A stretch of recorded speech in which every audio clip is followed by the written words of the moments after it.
Hi, and welcome to Filmmakers Compass Podcast, a show where we talk about movies and, well, more movies.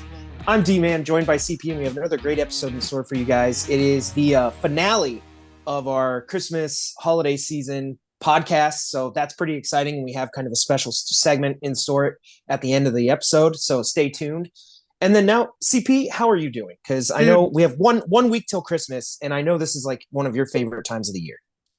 This is one of my totally favorite times of the year. I'm so excited. To all our listeners, I just want to say happy holidays, Merry Christmas, except for you, James Gunn. I hope you get Cole and a colonoscopy for Christmas. Well, don't worry, CP. We're going to get into that. It's one of our topics on this week's show. So hang on to all of that vitriol and all of that passion, and let's unleash it in about 5 minutes. So yes, to everybody, wanted to say happy holidays, Merry Christmas. Hope you're all having a fantastic holiday season and have an actual fantastic Christmas Eve and Christmas Day. So very excited. I know, CP, I was kind of talking to you about this in the pre-production meeting. I am actually moving. And as everybody on this show saw last week, I was in South Carolina for a week. And I've had just a few, balls in the air for the holiday season here. And I haven't even put up a Christmas tree this year. That's why you look like you're more prepared for St. Patrick's Day than Christmas Day, it looks like. Yeah, I mean, all my stuff is actually, it's like not all, like half of my stuff is moved into my new place. And literally the room I'm in right now, I'm not going to show you guys, but I mean, it's just total boxes and shelves and stuff everywhere because we're moving all of our knickknacks and then our big stuff at the end of the week. So yeah, it's been quite a holiday season where, I've had a few good nights, but as overall, it's been kind of a weird Christmas for me. I think it's actually kind of cool because kind of like in Miracle on 34th Street, you apparently are getting a new house for Christmas. So yeah, congrats. Yeah, pretty exciting. I think, I said Friday. Well, for everybody, that's Christmas Eve. So that's the day I'm moving. So hopefully, by Christmas Day, I'll have a tree set up over there. And even if I get to enjoy it for 2 days, it's totally worth it. But all right, let's go ahead and jump into our shout outs for this week. So first up is at The Real Commish. We posted last week about Total Rewind Christmas Vacation, and he actually just replied, "Bend over and I'll show you."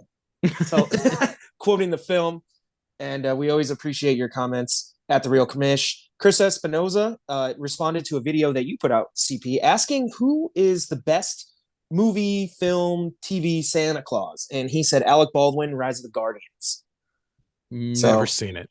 Yeah, well, thank you for chiming in and sending us your pick. Derek Becker actually replied and said, "I'm excited to see what your guys' list is." And then he did send us a video response with his own response. So if you want, let's go ahead and play that now. Awesome. Well, thanks, Derek. We really appreciate it.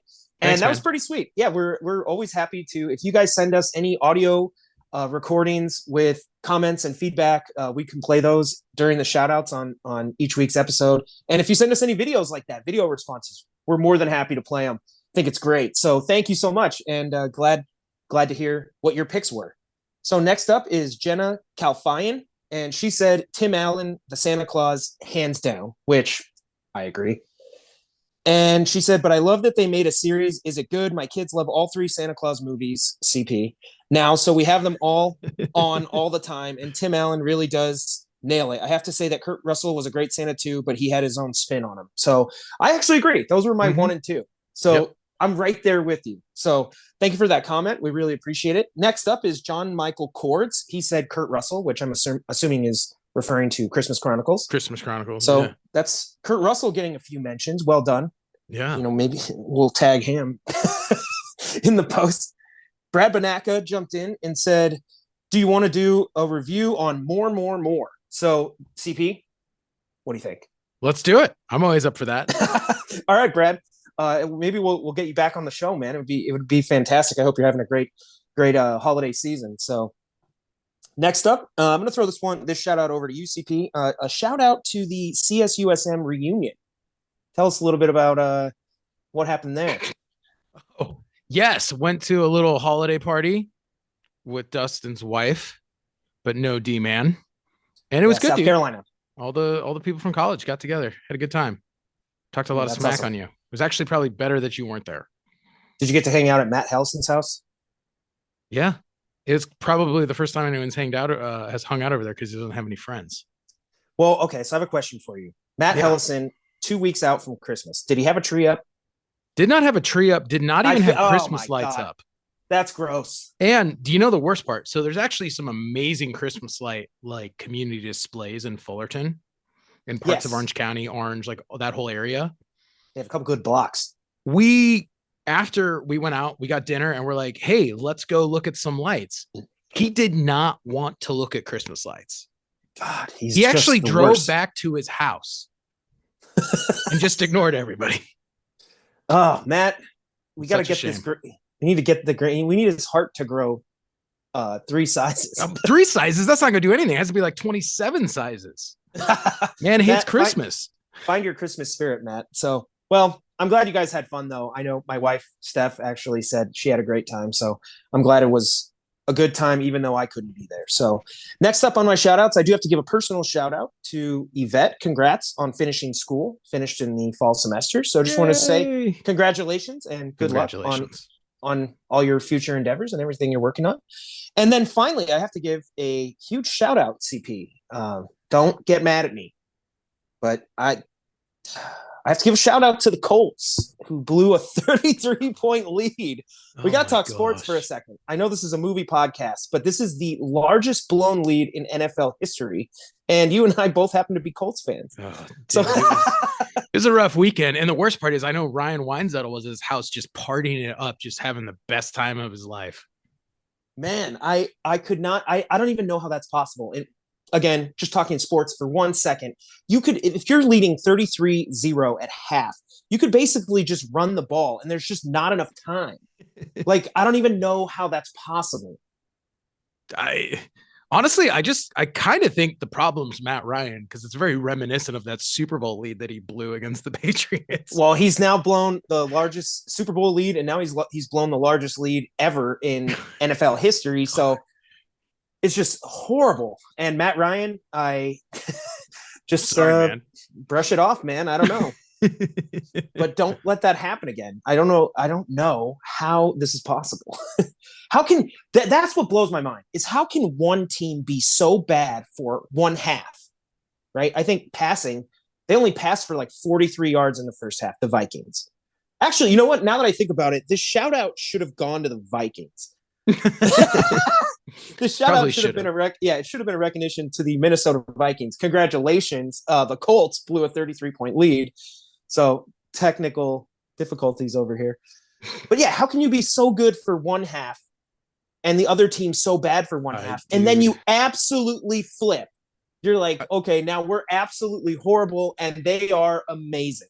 Yeah, it's like impossible. I don't know. I don't know. I'm sorry I brought it up. It was an emotional roller coaster. Let's just leave it at that. All right. Well, that does it for my shout outs this week. CP, I'll throw it over to you. Anything? Only one I have that you did not mention is to Selena, who DM'd me and she said, so we need to have a deep dive discussion about Santa Claus. I listened to the most recent episode and I do not think Tim Allen should count as an OG Santa. Well, okay. So I actually did watch the Santa Claus on the plane back from South Carolina. And I kind of get what she's talking about because I thought about this too. Santa Claus died and then he takes over as Santa Claus. So like, I kind of get that, where I was thinking to myself about last week's episode and I was like, well, he's not really like, he becomes Santa, but like, he's not Santa. You know, the movie kind of posits that like Santa Claus is not any one person. It's whoever has the mantle of Santa Claus at that given time. Fair enough. So that's a good point. I buy that. Yeah, I was actually thinking about that too, Selena. So, hey, thanks for bringing it up. But more importantly, I'm glad to hear you were listening and hopefully you're enjoying the show. So thank you very much. And Merry Christmas. All right. Well, it's been exactly 5 minutes. So it's time to unleash the passion. And I'm going to throw this over to CP. I'm not even really going to introduce the topic. I want to hear your thoughts because this is a big deal in fandom. And the internet is ablaze. So, CP, take it away. Wow. Well, maybe we should just give James Gunn a shout out because his ability to mobilize and infuriate people is really quite admirable. So for those of you who aren't nerds like me or don't care about DC Comics or just aren't on Twitter, what we're referring to is the newly created Fire James Gunn movement, which has taken the internet by storm. And Yes, it it's has. really quite fascinating when you look at social media because, wow. I mean, the only two people I can think who received the level of hate, well, three that received the level of hate of James Gunn now are like Putin, Elon Musk, Tom Brady, and now James Gunn. Like you guys are in like a club of your entire like own. And it's really blows my mind. So let's unpack what's happened here a little bit. Okay. Almost a month ago to the day, DC Comics announced that Henry Cavill was going to be coming back as Superman, and the world was ecstatic. Fans everywhere finally rallied around DC, which has had a very tumultuous relationship with their fandom for the last 5 or 6 years. Yeah. And finally, fans were united and thrilled that DC was not only listening to fans, but doing what fans were advocating for, which was taking the very fragmented DC universe in what looked like a cohesive direction. Can you believe, honestly, that it's been like 8 to 10 years? We're at the end of Nolan's Batman, and we got Man of Steel, and the future was so bright for DC, and they just dropped the ball, like repeatedly. Like yeah. I don't know what goes on at Warner Brothers and DC, but it is literally the worst run organization. I mean, with the exception of maybe the Indianapolis Colts, they're probably the worst run organization ever. I don't know what's going on over there. Yeah, it's just weird. I mean, I think maybe the absolute peak was probably it's a, peak, slight valley, and then another peak. It was The Dark Knight. And then when they cast the Justice League, before Batman versus Superman came out, they had made kind of the announcements of who were going to be playing the key roles in Justice League. And everybody was, I remember on cloud nine, it was like, we cannot wait. And we'd already had the Avengers. So we were like, all right, let's go. Let's go. And man. Well, and I think, so when we really look at, so I still never got to the point. What's recently happened is since coming on board, Gunn and Peter Safran have announced that not only are they firing Henry Cavill, but they are essentially liquidating everything. Jason Momoa is gone. Gal Gadot is gone. Zachary Levi is gone. Ben Affleck, who was gone, is still gone. The Rock? Gone. Ray Fisher, gone. That's the entire Justice League, gutted, packed up, and sent away. And the really disconcerting thing about it, I think, for fans is the fact that not only were a number of these characters supposed to appear in the upcoming Flashpoint movie and have been removed, but there is still an Aquaman 2 movie starring Jason Momoa and a Shazam 2 movie starring Zachary Levi that you're expecting fans to see, even though you have essentially told them that the actors will not be returning. And those movies are total dead ends. There's nothing more to come from them. Yeah, that, and I think that the fandom is taking it a little personal because the fandom also likes a majority of those castings for those roles. And that to me stands out as something that the fandom is like, listen, if you want to reboot, from the Snyderverse, do it, but you can keep the same actors. Well, we're not idiots over here. Like, it's fine. But like, Henry was not the problem as Superman. Like, no one's saying like, hey, this guy needs to go and we need to reboot this. They're like, oh, we could do a reboot, but like, we love this guy in the role. In fact, some of the early rumors coming out right after the recast was, we're going to keep Henry Cavill. We're going to make a Man of Steel 2. It's not going to be part of this cohesive Snyderverse that fans have been advocating for, but we're going with what you like, which is, I mean, let's take a step back at the whole birth of the DCU. Like, Zack Snyder directed Man of Steel, but who was the writer and the producer of Man of Steel? Christopher Nolan. Yeah, I was going to say it was one of the Nolans. And it was a well-made movie. It was well received by fans. In fact, when you look at the box office success of the initial kind of those first 3 or 4 movies that came out, they despite mixed reviews from fans, were financially successful for Warner Brothers. Yeah, I think no, they made a lot of money. The real problem that they ran into was kind of after the fact, when we realized the whole disaster that was the Whedon cut, how much had really been cut out of the movie. Then we find out everything that Warner Brothers cut out of Batman versus Superman. And I think that was sort of the tipping point. And that's why fans started demanding the Snyder cut, because they realized, hey, there was actually a cohesive story here. There was a director who had a vision. Like, we liked where things were going. We never got that. Once Warner Brothers made the mistake to cave to the fans and give them the Snyder cut, they opened this door, which is, okay, fans are demanding a say in this universe. And the problem is Warner Brothers keeps kind of giving them a little bit, but not enough. And yeah, right? Like Black Adam is a perfect example. They have the post-credit scene and Henry Cavill walks out as Superman, and they made the announcement that, hey, he's back. And the fans are like, yes, thank you. We love it. This was amazing. Yeah. What a great post-credit scene. It's great to see him in the role again. And then less than a month later, they're like, just kidding, he's gone. And if you look at over the last 5 years, Warner Brothers has never had a consistent talking point. Every 6 months, oh, we're doing this now. It's going in this direction. We're bringing this director in. We're firing this director. This showrunner is going to come in and run the whole thing. Wait, we're scrapping that. And I think all that fans want is, one, you got to it. The casting of the original Justice League is great. You have some of the biggest stars in Hollywood. They seem to like their characters. They seem to embody the roles and embrace them. And the other thing is, I think fans are just looking for, look, the Snyder vision of this Snyderverse set up with a very interesting story, and it was going someplace. And fans just, I think, want some sort of conclusion to that. You know, I think in the same way, if we watched the MCU and we saw phase 1 and phase 2, and at the end of Age of Ultron, Disney cut everything and said, screw it, we're going back to the basics. We're getting new actors and we're starting over. Marvel fans would be really pissed off too. Yeah, for sure. And I think, you know, we're going to have to do a longer episode on the Snyderverse. It'll probably be the Snyderverse. That'll be the episode title. You know, I think too that, like, once you see those deleted scenes and other cuts of what Zack Snyder was going for here, he's telling a story where the superheroes are almost gods.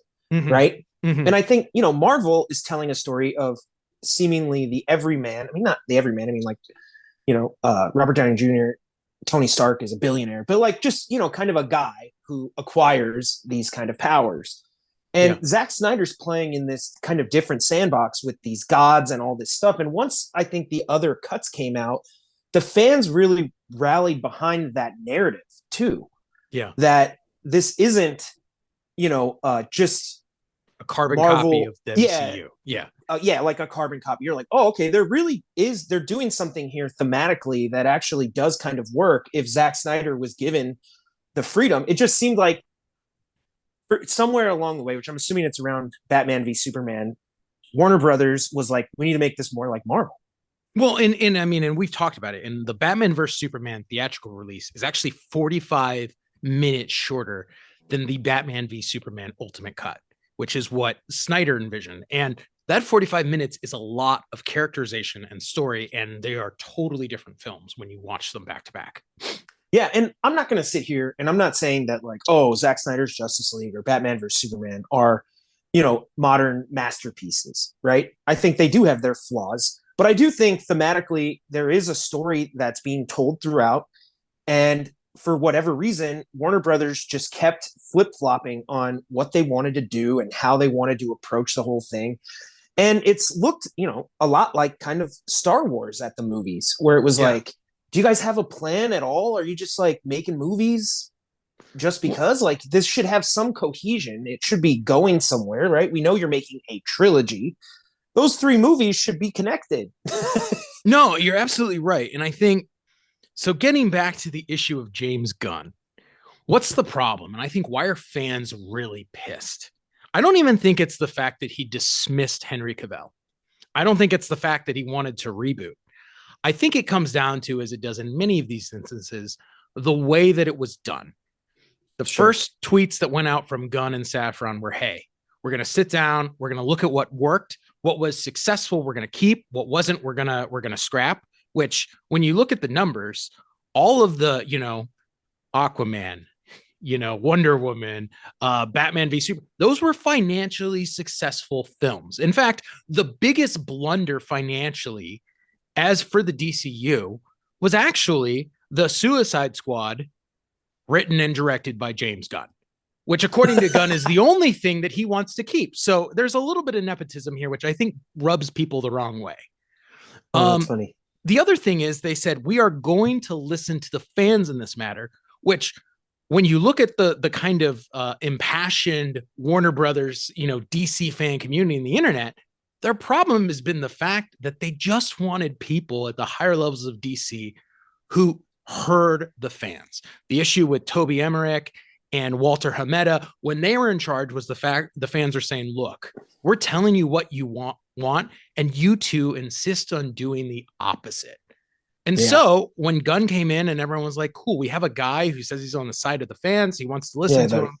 Kevin Feige of DC. Yeah. The first decision you make is to do the complete opposite of what the fandom wants. That's not really a smart business move.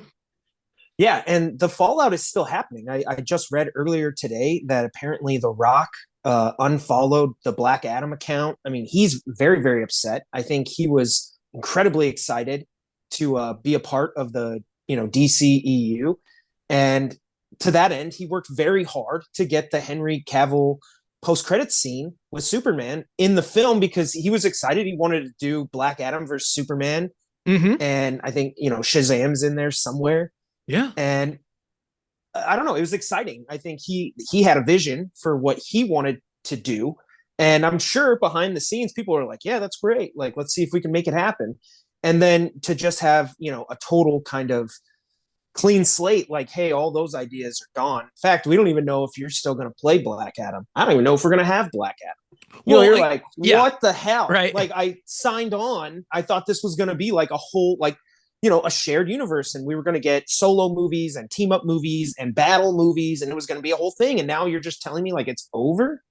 No. And again, right. Biggest star in the world wants to be playing a superhero, and you're telling him no. Blows my mind. I think the other thing is the last kind of piece of this is Gunn has come out and said it all starts with Superman, which I think most DC fans agree with. And I think people feel that the Superman thing really needs to be set on the, as the kind of primary storyline and really needs to be cemented first.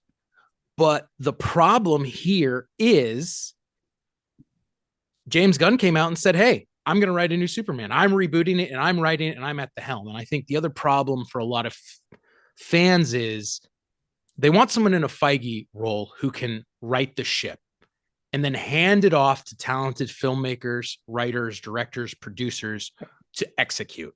And this is becoming the James Gunn sandbox, and he doesn't want to share his toys. And I think that's really rubbing a lot of people the wrong way. Fair enough. And I do agree, too, that I think Superman is the starting point. I think he's such an interesting character in that he is somewhat all powerful, right? Like, even you look at the Justice League movie, like at the end when he comes back and spoiler alert, can, dominate Steppenwolf. I think the big thing that I guess the point that I want to make with this whole James Gunn conversation, and I want to throw 2 points back to the audience and get your feedback. So let us know what you think. The first thing is the concept of Flashpoint. There's a Flashpoint movie coming out in 2013 or 2023. Sorry, 10 years off. 2013. Why is James Gunn not treating it in the same way that we saw Fox treat Days of Future Past? The story of Flashpoint alone is a perfect way to kind of give a soft reboot, allowing fans to say goodbye to the actors they love in the Justice League and introducing new ones without going through this hard, bloody, solid reboot. That's my first question. Why do it now as opposed to wait 6 months and do it naturally as part of the universe? My last question. That's an important point too, because when you do that, it makes it feel like all the investment in the prior iteration of the franchise was all worth it, right? When you just hard reboot, it's like, oh, so like, none of that actually mattered. Right. Yeah. And I think with X-Men and then again with Spider-Man, they were able to do that in a way that rewarded the fans who were along for the whole journey. And when that's literally what it is. If you do it right, it rewards the fans. Thank you for tuning in and watching. We appreciate it. Even though we're going to change direction, the fact that you guys came along with us was great. Right. And I guess the second question I have to bring up is the film Brightburn, which was James Gunn created. Is that Will Smith? No. That's Bright. James Okay. Gunn created, and it starred Elizabeth Banks, a horror film based on the Superman lore. Kid lands in Kansas, alien kid, except he's evil. And in fact, my understanding is it actually really ticked off a number of people within the DC and Warner Brothers building at the time. And they actually tried to sue James Gunn, is my understanding. What I don't understand is why does a guy who apparently hates Superman and made a movie about a bad Superman now in charge of rebooting the franchise and this character that people love? I don't get it. Maybe you do. Yeah, I mean, to the listeners, let's hear your thoughts. I don't really know the answer to that question. Like, I don't know if James Gunn truly hates Superman or if he was, just kind of toying around with the legal boundaries that you can regarding IP. So it's hard to say, but yeah, I mean, I think at the end of the day, James Gunn, the fans simply want to feel like not that they're a part of the process per se. They're always going to have their input. They're going to let you know whether they like or dislike something, and you can adjust accordingly. It's not that fans want to be a part of the process, but they want to be rewarded for taking the ride. And I think that's really where, when you just hard reboot it, you say, these guys are done. They're not going to get any sort of conclusion. We're never going to wrap that up. Fans are kind of like, well, do I want to invest again? It seems like you guys already messed it up once. I don't know. No, I totally agree. So we'll see. I mean, it's weird because you could go back to the old way of doing superhero franchises, which is not necessarily Marvel's current way of having a shared universe. You could go back to like Nolan did a trilogy of Batman films, and you could just have a new trilogy of Batman films too. Like, you don't always have to do the shared universe thing. That's fun in a unique way that has never been toyed around with before on the big screen. But still, like, I mean, if you have better stories that can be best served in a different format, we could return to that as well. So I don't know what they're going to do. Well, they don't seem to know what they're going to do either, and that's part of the problem. Yeah. So anyway, that does take us into our second topic for this week, which is still on the topic of tentpole blockbusters. And for anybody that has been paying attention, this last weekend was the release of the sequel to the biggest movie of all time, and that's Avatar: The Way of Water. So Avatar having grossed close to $3 billion after re-releases and everything, which is insanely impressive because I don't even know, only like two, maybe 3 or 4 movies have reached 2 billion at all. Yeah, it's insane. So definitely, an acknowledgement to the success of the original Avatar. But CP, I want to throw it over to you. What are your expectations now that we've gone through kind of opening weekend? Have you seen Avatar: The Way of Water? No, I've not seen it yet. Yeah, I have not either. Now, I'm going to chalk that up to traveling, but I'll also get into that in a second. But I want to throw it over to you. What are your kind of expectations for Avatar, and do you think it can live up to those expectations? So first, let me give you a couple numbers here. Okay, let's do it. Opening weekend, Avatar: The Way of Water took in $134 million. Now, the pre-weekend kind of expectations for the movie were closer to 150 million. So it did come in below the preview expectations. Now, for reference, we talked about this a few weeks ago. Black Panther, Wakanda Forever did about 180 million opening weekend. So Avatar didn't even do as well as Black Panther, Wakanda Forever. And I'm using that as a point because now we're in like that same time. Okay. Right? Yeah. Because, for instance, the original Avatar opening weekend did 77 million. So, which, side note, I can't even believe this note, but this is James Cameron's first $100 million opening weekend for any movie. That's insane. James Cameron. That's crazy. Wow, that blows my mind. I mean, you have Terminator, Terminator 2, Aliens 2, Avatar, Titanic. I mean, the guy has some of the highest grossing films of all time, but apparently not on opening weekend. Wow. So that actually, the reason I say that though, is because that bodes well for, hopefully, if James Cameron is correct and this plays out like his other movies, it will make money over time. But I want to throw it over to you. What were your expectations for Avatar: The Way of Water? Do you think it even had a shot at being comparable to the first one? And do you think coming in a little low on the expectations is a bad sign? Well, I think it's really weird. For one, it's been what, almost 14 years since I think it was 2009. Yeah, since the original Avatar was released. That seems like a really long time for a sequel. And I think one of the risks that you run is people may not have seen the movie recently. They might not really remember it. They're not invested in the franchise in the same way as if this came out 3 years ago and we've been waiting with anticipation since then. We'd be really excited about it. I haven't heard a lot of buzz from from the moviegoers that I know in my circle. Everyone's intending to see it. This is one of those movies like the original Avatar or Top Gun Maverick or, Fury Road, where everyone assumes you have to see it in the theater to experience the spectacle of what it is. Sure. But I don't think a lot of people are burning with the same anticipation that they are with a lot of the other major releases that have come out in recent years.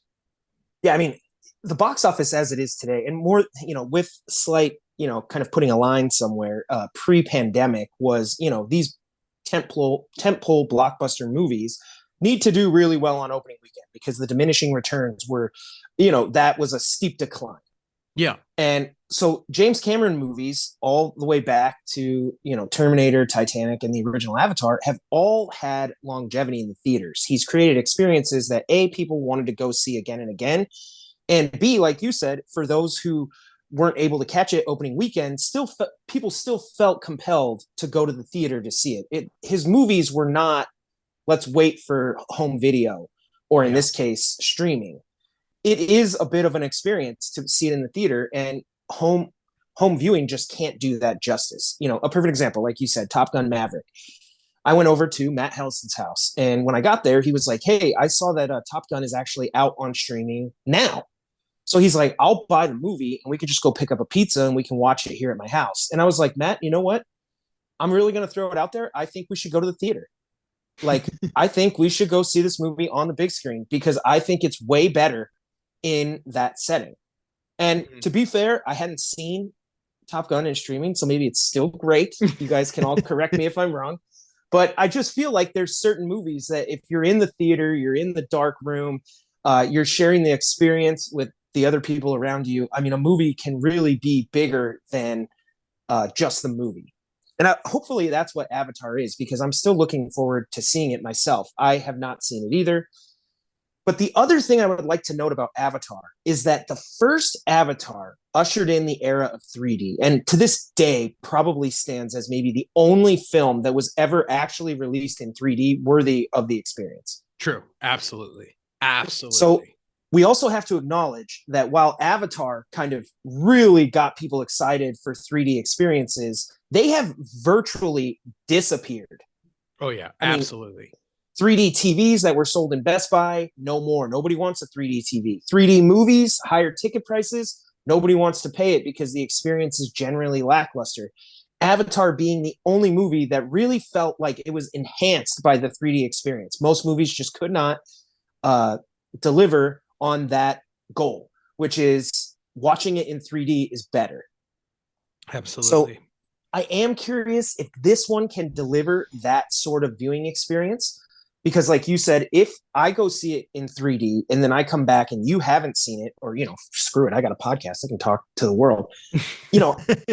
I would love to come back and say like, hey, listen, for everybody that's thinking I'm going to wait for this to come out on Disney Plus, or, I'm not going to pay the extra to go see it in 3D. My hope is that when I do, because I'm going to see it in 3D, I do hope that I can come back and be like, no, you got to go to the theater and you got to see it in 3D, because there's just no other viewing experience that can do a movie like this justice. And that's my hope for the movie. Early reviews, and even the first Avatar kind of suffered from this. The story was all right. Yeah. You don't hear a lot of people that are like, oh my God, Avatar's story is just gold. You're like, it's kind of like Pocahontas Dances or with Wolves. Dances It's with been Wolves. done 100 times. Yeah, you're like, but the thrill of Avatar is the sci-fi tech future, getting to explore the planet Pandora and getting immersed in the culture of the planet, the Na'vi. And so that's what separates it from Dances with Wolves and Pocahontas. Sure, it may be somewhat of an iterative story, but there's nothing wrong with that. I mean, I think, when you take a story class, there's, how many, nine or, Yeah. nine variations that just constantly get, recycled and kind of tweaked and everything. So I don't necessarily fault that per se. It's just the second one, it's been so long that it almost can't just be Avatar 2, Well, the same kind of thing. You're like, it has to take it up a notch. It has to go up a notch. Because if it doesn't, I'll come back and be like, listen, I mean, honestly, if you've seen the first Avatar, then you've seen it. That would well, be awful. the other question that and we always come back to this when we talk about sequels. Why does this movie need to be made? The first Avatar did not end with any sort of unexplored character arcs. There weren't any lasting questions. Like, as an audience, it was very wrapped up in a bow. And I think waiting 15 years for a story that we weren't necessarily clamoring for, I think is kind of a risk, just in the sense that, we don't need to see it. Well, and it is worth noting again, another note is there's, I think, 4 planned sequels. So this is the first of 4. So I'm not sure exactly, again, haven't seen the movie. And if you have, feel free to shoot us a message and spoil it, which will get us to go see the movie. And we won't read your comments on air. But in essence, yeah, you have to wonder, how does this kick off kind of a movie series? Because the first one, while it kind of set the stage, I mean, if you did just close the book right there, it's a great ending. Yeah. You're like, okay, the Na'vi won, the humans are returning to Earth, and essentially, I think Avatar is like a story of family, and they found their family. So yeah. I thought it worked, but yeah, I'm curious as to, like, hey, you take a look at something like Marvel, say the Infinity Saga. Right after Avengers, they show Thanos, they kick off the idea that we all know, which is they're going to collect the Infinity Stones and we're going to get Infinity War. It's going somewhere. I'm curious what this movie can do to be like, hey, the next 3 are absolutely worth it because here's the journey we're going on. No, I totally agree. And I guess we'll see once we see the movie. Well, okay, so I have one final point, and I think you'll agree with me on this. In James Cameron, we trust. So him alone being at the helm and making another movie is enough for me to be like, I'm going. No, I agree. Like, this guy has created some of the highest grossing movies and some absolute classics in the history of cinema. Yep. And to that end, even though this is a sequel, I mean, God damn it, if Terminator 2 wasn't better than Terminator 1. And you're right. And I mean, this is his sandbox. This is a sci-fi movie pushing the edge of visual effects technology, and that's what he's done for his entire career. So yeah, like, I look at Terminator 2, and in essence, if you just strip away some of the sci-fi elements really quickly, it's like one giant chase scene. And yet James Cameron knocks it out of the park. I mean, it's the most fun, exhilarating chase scene, that probably the only other movie that has come close is probably like Mad Max Fury Road. Probably, right? Which is like a giant chase scene. Yeah. So, I mean, even if he's using simplistic kind of iterative story elements, if James Cameron does his James Cameron thing, I still think it has a chance to be absolutely stunning and outstanding. Absolutely right. No, you're absolutely right about that. So, and I will see in the theaters, audience, listeners. I will be there. I'm not even doubting for a second that I'll make it. I'm just, I think earlier I kind of alluded to the fact that I'm like, listen, if I was in South Carolina and this was The Force Awakens, I would have been like, screw it, all my SoCal friends. I'm going to the theater alone at midnight to go see Star Wars in South Carolina, and I don't even feel guilty. Like, I'm going to be there. But I didn't do that. And so to me, that's the one element of like, hey, is it enough of a draw to get kind of casual people, not me, but casual people to take action and go see it in the theater? Yeah. Because, yeah, if it was a Star Wars movie, I don't think I would have hesitated. I would have found the time. And so, but I am excited too, because it's going to be the holiday break and everything. So I'm sure people are going to hit the theaters. Maybe I'll go on, Christmas Day. I'll go Christmas Day in the evening. Well, guess we'll be talking about it soon because I'm planning to go check it out as well. All right. Well, any of our listeners, like I said, if you do leave comments and you put spoilers, we will not be sharing that. But if you do want to let us know about the experience of Avatar: The Way of Water, let us know what your thoughts are, spoiler free, and we'll be sure to share that and maybe comment on them if by next episode CP and I have both seen the movie. So, which I am looking forward to. I love going to the theater, man. There's just, like getting to go see Top Gun Maverick in the theater. I don't know. Like, my expectations were relatively low. Not that I didn't think the movie would be good. I just didn't think it would hit any of the highs that it hit. No, it's amazing. And damn it. And I mean, like, people even said to me, they're like, D-Man, like, it was pretty basic. Like, it was basically just like the Star Wars trench run. And I was like, yeah, in my favorite movie of all time. So if you're going to copy anything, copy the best. And I was like, damn it, it's just as exhilarating as Star Wars. So well done. No, that's true. Total thrill in the theater. So, okay, we're going to switch gears here and we're going to go back into a little bit of the holiday spirit on the podcast, but we're going to do something a little bit different this week. We're not doing a total rewind or a movie remake time.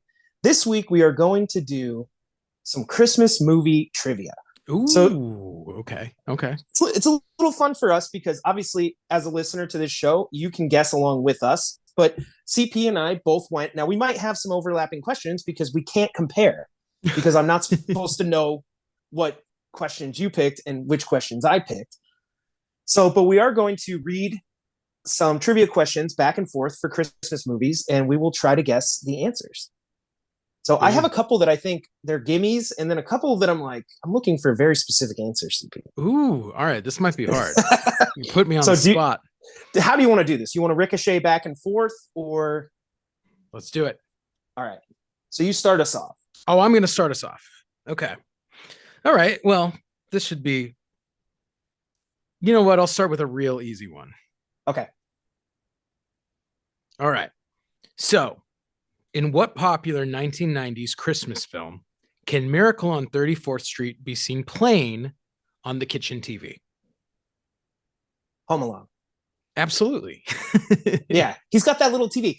That's something I actually grew up with. My next door neighbors, the Shulas, actually had a little TV, probably it's probably like two of my phone screens. And then it was like really long. And they had that in their kitchen. They would just have like the news or the parade or something on. I was always like, I love that. I want that in my own house. Now that I'm going to my own place, maybe I'll do it. I'll get like a little screen and just set it up in my kitchen. Shout out Matt Shula. Shout out Shula. Hope you're doing well. Happy holidays. All right. So this is based on the movie Elf. Question is, which character in Rudolph the Red-Nosed Reindeer is Buddy the Elf's green costume modeled after? So, and it is almost identical. And I know you saw the movies that made us. So I know you would know this answer. Yeah. And when I say it, you'll be like, oh. I don't remember the name, but it's the elf guy. It's the same like elf design that they stole for the Honda commercials. Yeah, and he has like the blonde hair or whatever. Is it like Headley or something? Oh, you're so close, dude.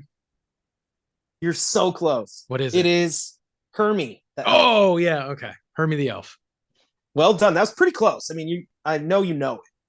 If that was the closest you got, I know you know it. Deep down, you're like, oh, yes. All right. Yep. Totally remember now. Okay. All right. This one I think is a little harder. So, okay. Christmas Story, one of your favorite movies, one of your favorite Christmas movies. Do you know who was initially offered the role of Ralphie's father, the old man, which was actually played by Darren McGavin? But do you know who was originally offered the role? I do not. I mean, I could just guess like a big name actor of the time. I mean, I'll take a shot at it, like Robert De Niro. No, but kind of close. Jack Nicholson. Really? Yeah. Oh wow, that might have changed the movie. Oh, totally would have changed the movie. I don't know. Jack has a slight. He has a slight edge, you know. Yeah, right. I can't see that in like a wholesome family classic, you know. Yeah, after The Shining with him in the snow, I think that's all I can picture. Between The Shining and Chinatown, I cannot see the old man. And I think, I mean, to his credit, Darren McGavin totally knocked it out of the park. Yeah. He is the old man. Okay. So, question from Home Alone. Okay. What is the name of Gus Polinski, John Candy's polka band? Oh, it's the Kenosha Kickers. Well done. Now, I have a follow-up question to this. All right. What are the hit songs by the Kenosha Kickers that he lists in the film? Which is basically a quote. Yeah, there's Polka Polka Polka. Yeah. Like Damed Bougie Polka, aka Polka Twist, and Yes, Kiss Me Polka. The other one is Twin Lakes Polka. Oh, Twin Lakes Polka. Yes, yeah. Oh, you're right. You actually got the other three though. Polka, polka, polka. Okay, great job. Sold about 300 copies of that. Yeah. Very big in Sheboygan. Where? Chicago? No, Sheboygan. Very big in Sheboygan. All right, let's see. What do you got for me? Okay. It's a Wonderful Life. How many Okay. Oscar nominations did It's a Wonderful Life earn? 2. 5. Wow, really? Yeah. Can you name? Did you know that it? No, I don't know what they are.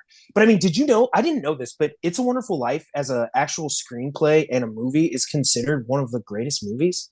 Yeah, I know it is, and it was a total flop at the time. But yeah, yeah, I did not know that. Okay, what are they? Best Picture, Best Actor, Best Director, Best Sound, and Best Film Editing. Wow, that's awesome. Yeah. And did it win any? I don't think it won any of them. I think it was just nominated. Okay. Which is kind of crazy. Okay. All right. Here's one that I want a specific answer. Okay. And I think you'll just have to think about it for a sec. A Christmas Story. Who gives Ralphie the rabbit pajamas for Christmas? Oh shoot.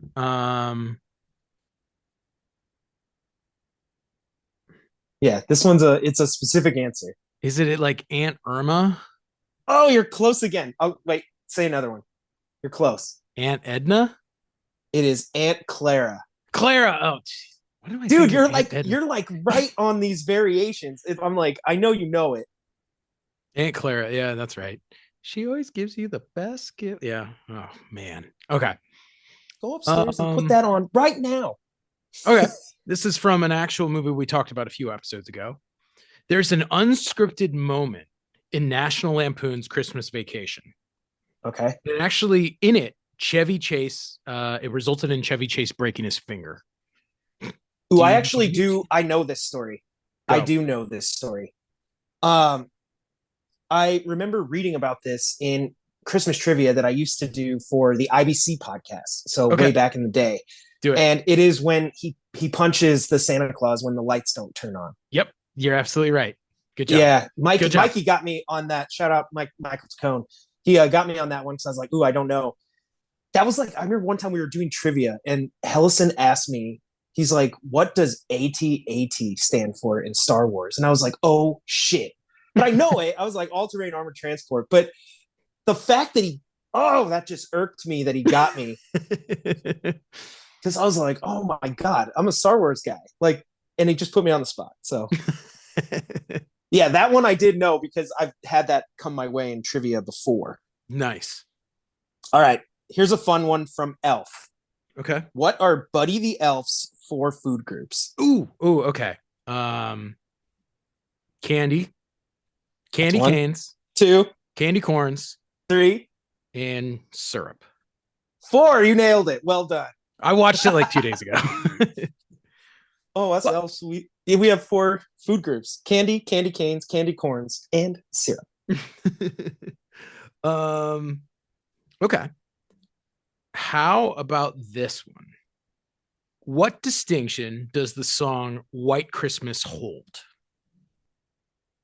If I had to guess, I mean, that's kind of a vague trivia question. is it the only, did it win the Oscar for best song? Is it the only No. Christmas movie? Okay. It's in Guinness. It's in Guinness. I'll give you that hint.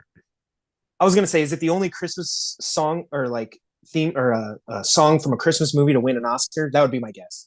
No, it is actually, it holds the Guinness record for the best selling Christmas single of all time.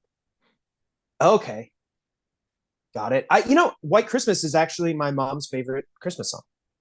It's a good song. So, great song. That it is. All right, let's see. We need another one here. Oh, this is fun because we were talking about Avatar. How much money did Home Alone make on its opening weekend? And you're just going to have to guess. I mean, I would assume you haven't been studying the 1990, 20 million. I'm going to give it to you. It's actually 17 million. But that's, right. That's a ballpark. Yeah, I think that's a win. So, and if anybody was curious, domestically, Home Alone during its run made 285 million and worldwide 476 million, wow. Which at the time, another Guinness Book World Record that was eventually broken by, I believe, The Hangover. But it was the highest grossing live action comedy of all time. Holy cow. And it's still amazing. Yeah, it's still great and it holds up. So I'm like, yeah, I think it was broken. I think it was The Hangover that broke that. Okay. So I'm going to actually do a follow-up to my White Christmas question from before. So other than the movie White Christmas, Bing Crosby sings the song White Christmas in 2 other movies. Can you name one of them? Ooh, hang on.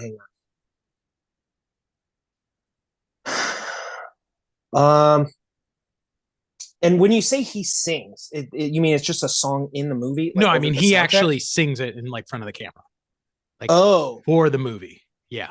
Hang on. I'm going back through. Like, when did White Christmas come out? The 60s? I think it was like 54, 55, 54. No, you're gonna have to name them. I don't know. Okay. So one is Holiday Inn from 42. Okay. And the second was Blue Skies from 46. And I have no idea. I've never seen Blue Skies. Have seen Holiday Inn, though. Okay. Yeah, that was going to be tough. That was a tough one for me. Yeah. Old school. So, all right. Let's go back. In the movie Elf, who was originally suggested to play the role of Jovi? Now, you just have to know this. It's not common knowledge.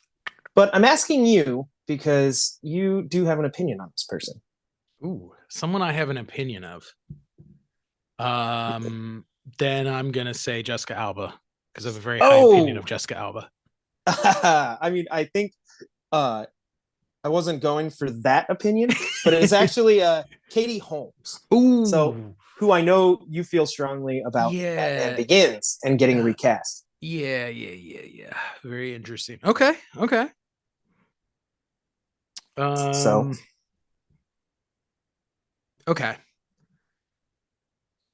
What Christmas movie did Peter Billingsley executive produce? Now, I'm going to exclude from this A Christmas Story Christmas because I believe he was a executive producer on that as well.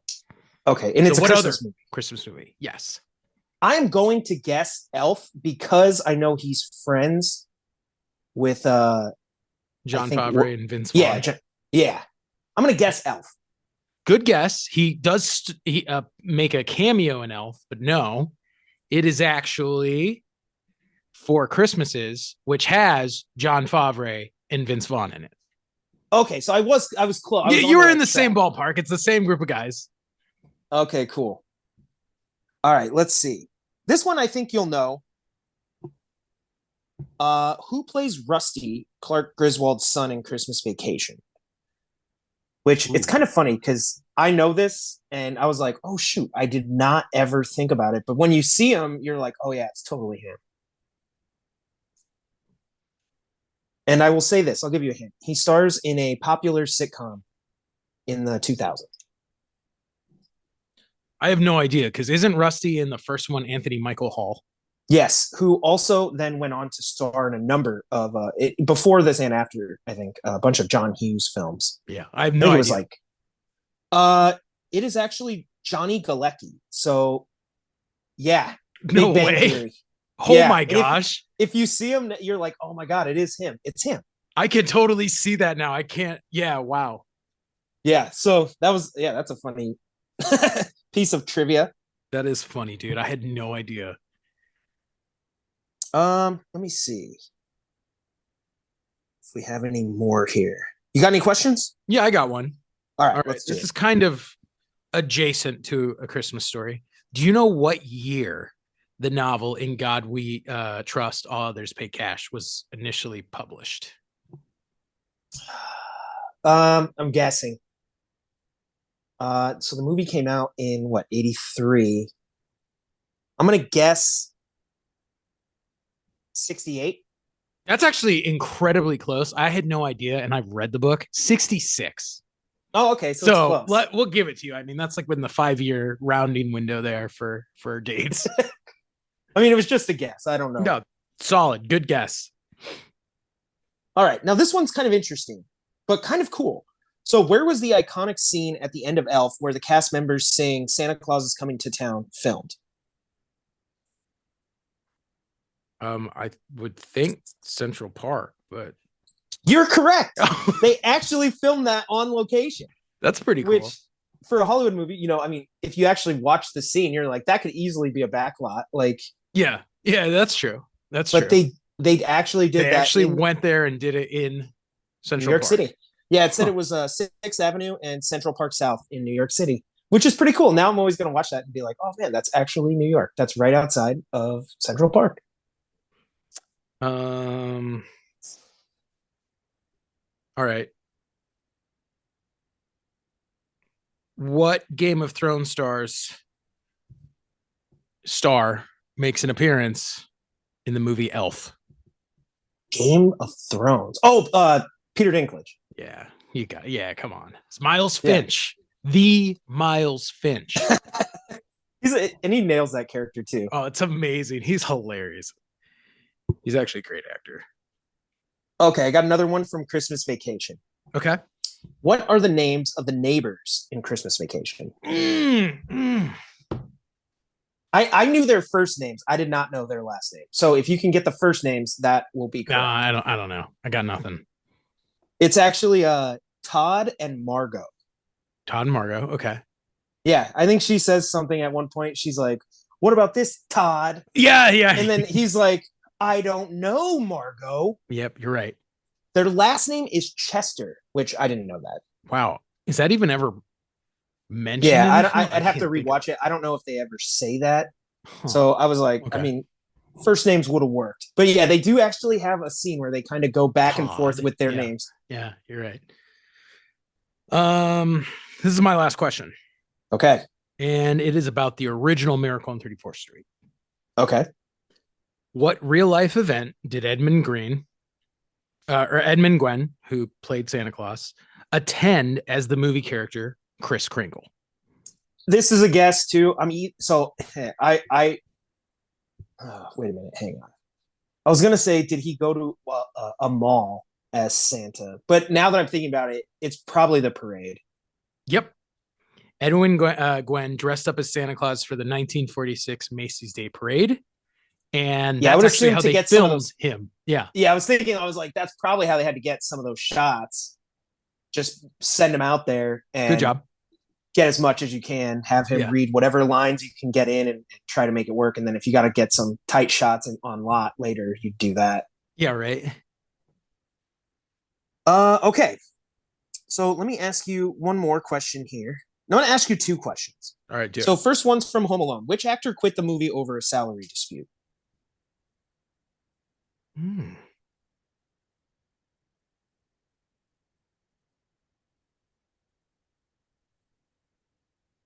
Are they still featured in the movie? Yes, they return. They just have a diminished role? No, they return to the role. So it's one of the people from the movie. Joe Pesci. I don't know. It is actually Daniel Stern. It Okay. said Dan Roebuck took over the role, but Stern eventually returned. Yeah, So yeah. I don't know the actual numbers or the negotiations behind that, but man, what a different movie it would have been if he wasn't in it. That would have like him and Pesci are so amazing. Their, chemistry. Yeah. We'll So come that would back have been around really 9 o'clock. 9 o'clock. Yeah, because kids are scared of the dark. You're afraid of the dark too, Marv. No, I'm not. Yes, you are. Not. You know, if you actually think about it though, like in the first one, like I think in the second one, the sticky bandits kind of works in the sense of them being robberies, but the wet bandits, if you really think about what an asshole move that is to rob a house and then flood it. Yeah, right. That's like a real dick move. Yeah, I was gonna say. And I mean, even move. he calls him out on it, right? Yeah. He's like, that's a mean thing to do. Like, why would you do that? You're sick. Why would you? That's a sick thing to do. Yeah, it's a sick thing to do.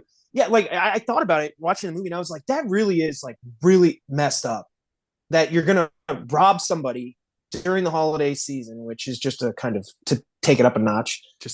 And then you're gonna flood their house. I'm like, that you're a real dick. You deserve to go to jail, I think. Obviously if you rob houses, you deserve to go to jail, but like if you're gonna flood houses too, like you gotta go. Yeah. So okay. 2 more questions, both from Elf. Okay. This one I think you'll get this, and then the next one we'll see. What song do Will Ferrell and Zooey Deschanel sing in the bathroom? Baby, It's Cold Outside. Correct. And in Elf, what is considered the first rule of the Code of the Elves? Treat every day like Christmas? Yes! You nailed it. All right. I wasn't keeping score, but you are more festive with holiday movies than I am. It's just because I'm wearing the Santa hat. That's why. So, well, that was a lot of fun. It was cool to do some Christmas trivia. I know we've actually talked about quite a few of these movies over the last few weeks, and now to do some trivia was pretty cool. So that does it, CP, for our final episode of the Christmas season this year. Yeah, and almost our final episode of 2022. I know it's crazy, man. Everything just flew by. Before you know it, you're like, the holidays are about to be over. But we still have about a week, 6.5 days left until Christmas. So I hope you get a chance to live it up, eat some candy canes, make some gingerbread houses. I highly doubt you're going sledding, but to all of our Midwest and listeners in the rest of the country, if you can go sledding, do it. CP, here's a fun fact. Apparently, there is a cold storm coming in over the Midwest on Friday, Christmas Eve. And the temperatures predicted for Christmas Eve and Christmas Day are -1 and -5. Oh my gosh, dude. I'm so jealous. Yeah, so it's going to be really, jealous. really cold. That's going to be a real Christmas. Yeah, and there is a likelihood, I think it's Christmas Eve on Friday, that there will be some snow. But check this out. It's wild. On Friday, the temperature will start out in the Midwest at 40 degrees. And by 9 p.m., it'll be -1. Oh my gosh, dude. Now, 40 is still, like, out here in Southern California, that's still pretty chilly. But the difference, 40 degrees is wild. Like, you think about it going the other way. If you're in 40-degree weather and then you go to 80, you're like, that's insane. Now imagine going even colder. It's going to be wild. Holy cow, dude. Yeah, so to all of our listeners across the country, hopefully you guys stay warm. Really enjoy your holiday seasons. Merry Christmas to everybody. I hope you have a great time. It's my favorite time of the year. And wish me luck on getting that tree up. That's my wish. Christmas wish. Let me get a tree up. That's the dream. I can't imagine not having a tree. Nah, dude. Me. I can imagine. I can't even imagine Hellison. I can't believe you haven't had one so far. Like, this is like, oh, it's wild. Like, I mean, we've known each other for a long time. And if anyone ever said, will there ever be a Christmas that D-Man does not have a tree up? I'd be like, no, absolutely no way. I'd bet everything I have on a no there. So I'm sure. Well, wish me luck. I'm going to try to get one up. So, right. All right. Well, everybody, I just wanted to say thank you so much for tuning in. Hope you really enjoyed the podcast this week. Obviously, we hope you guys have a great holiday season, but be sure to continue the conversations. And to do that, you can find all of our social media links and all the episodes of the podcast at filmmakerscompass.com. You can follow me at Big Kid D-Man and CP. You can follow me at IndyCal5.